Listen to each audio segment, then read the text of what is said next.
कि नांदेड़ एक दूध शर्करा योग जिसे कहते हैं कि दूध के साथ शक्कर भी मिलावट दोनों हो गई है और दोनों मिलने के बाद में मुझे लगता है खुशी का मौका है कि बड़े दिनों के बाद नांदेड़ को 2 सांसद राज्यसभा में जाने का मौका बड़े दिनों के बाद मिला है। और अभी आने वाला समय भी लोकसभा का सांसद भी नांदेड़ में भाजपा का ही होगा, इसलिए 3 सांसद नांदेड़ देगा ऐसे मैं उम्मीद करता हूँ। तर संजय राऊत म्हणतात की नांदेडची जागा निवडून आणण्यासाठी रावणाला भाजपाला सोबत घ्यावं लागलं, भाजपाला रावणाला सोबत घ्यावं लागलं असं संजय राऊत म्हणतात। तुमचा उल्लेख रावणाचा केलाय। ठीक आहे, काही दिवस रावण म्हणतील, काही दिवस राम म्हणतील, काय म्हणायचं ते म्हणू द्या। मला त्यांच्या या वक्तव्यावर काहीच या ठिकाणी व्यक्त करायचं नाही आहे। शेवटी निवडणुका आहेत, लोकशाही आहे, मतदानाच्या माध्यमातून लोकांच्या मतातूनच आपल्याला निवडून यायचं आहे। आणि मला खात्री आहे की नांदेडला जे बलस्थान, जे राजकीय बलस्थान आम्ही निर्माण केलेलं आहे ते अबाधित राहील आणि नांदेडची लोकसभेची जागासुद्धा भाजपाच आम्ही जिंकून आणू।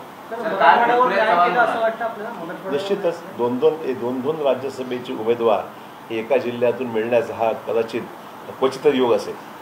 काल पृथ्वीराज चव्हाण आहे की अशोक चव्हाणांना महाराष्ट्राच्या कॅबिनेटमध्ये राहायचं होतं, त्यांना राज्याच्या राजकारणामध्ये राहायची इच्छा होती, मात्र ती मागणी त्यांची मान्य झाली नाही, म्हणून त्यांना राज्यसभेवर जावं लागलं। नाही, म्हणून तर मी असं आहे, माझ्या मनात काय किंवा माझी मागणी काय हे त्यांना कसं कळालं हा संशोधनाचा विषय आहे, परंतु त्यांना मैं शुभेच्छा देतो। मी गेल्यामुळे एक चव्हाण तरी आहेत महाराष्ट्रामध्ये। अशोक जी, जिस तरीके से कल से कांग्रेस के जो भी शीर्ष नेतृत्व हैं, चैनीथला ने भी कहा कि डर के मारे जिस तरीके की वेव है वहाँ पर लड़ना चाहिए, लेकिन अशोक चौहान डर के मारे चले गए, वो डरपोक है। इस तरीके के शब्दों का उपयोग जो कर रहे हैं। डरपोक वरपोक नहीं रहता है, ये तो कहने की बातें हैं। जब हम साथ थे इतने सालों की मुश्किलों में हम किसी से डरे नहीं और किसी डरने का सवाल ही नहीं पैदा होता है। ठीक है, अभी राजनीतिक एलिगेशंस होते हैं और मैं कोई उनसे प्रशंसा की उम्मीद तो नहीं करता हूँ। आने वाला समय ही बताएगा कि हम किस तरह की, देखो ऐसा कि मैंने राजनीति में कई सालों में काम किया है और जो भी काम किया है उसमें मैं सक्सेसफुल रहा हूँ क्योंकि मेहनत करता हूँ। तो ठीक है, अब उनके ऊपर जिम्मेदारी है, वो बताएं, अपना करेज बताएं, अपनी ताकत बताएं और कांग्रेस को उनकी ताकत से क्या मिलता है ये भी जनता देखेगी। कांग्रेस की रीजन नहीं बताया, कोई छोड़ के जाने का रीजन, क्या रीजन हो सकता है? मुझे लगा है बेटर अपॉर्चुनिटी है, मैंने कहा ना, मुझे लगा बेटर अपॉर्चुनिटी है, उसको क्या रीजन हो सकता है? काँग्रेसकडे मी राज्यसभेत असं त्याला निर्णय घ्यायचा होता, की राज्यसभेसाठी कुठे तिकडे गेलो असंही म्हणणं चुकीचं आहे। मी राज्यसभेच्या अपेक्षेने तिथे गेलो नाही, माझा मतदारसंघ सुरक्षित आहे, मला लोकांमधून मी निवडून आज अनेक वेळा आलेलो आहे। राज्यसभेत जायची कदाचित ती पहिलीच वेळ असेल माझी, मी राज्यसभेत गेलोच नव्हतो।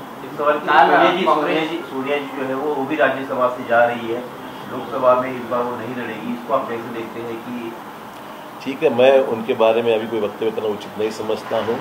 वो हमारी नेता रही है और तुरंत विपक्ष में जाने के बाद में मैं उनके बारे में टिप्पणी करूँ, इतना बड़ा मैं नहीं हूँ, मैं उनकी अभी भी इज्जत करता हूँ, मेरे कोई उनके बारे में टिप्पणी करना उचित नहीं। काँग्रेसचे महाराष्ट्र प्रभारी रमेश त्याला काल म्हणाले की अशोक चव्हाण कालपर्यंत आमच्या सोबत होते, मीटिंग्स अटेंड करत होते, सगळ्या गोष्टीमध्ये चर्चेसाठी ते होते, एका रात्री तसं काय झालं की त्यांना हे जावं लागलं? एका रात्रीचा विषय नाही आहे, मी शेवटपर्यंत काँग्रेसचं काम करत राहिलो आणि ज्या दिवशी निर्णय घेतला त्या दिवशीपासून मी तिथे गेलो नाही। Nothing wrong in that, I have been working for the party आणि पक्षाचं काम करत असताना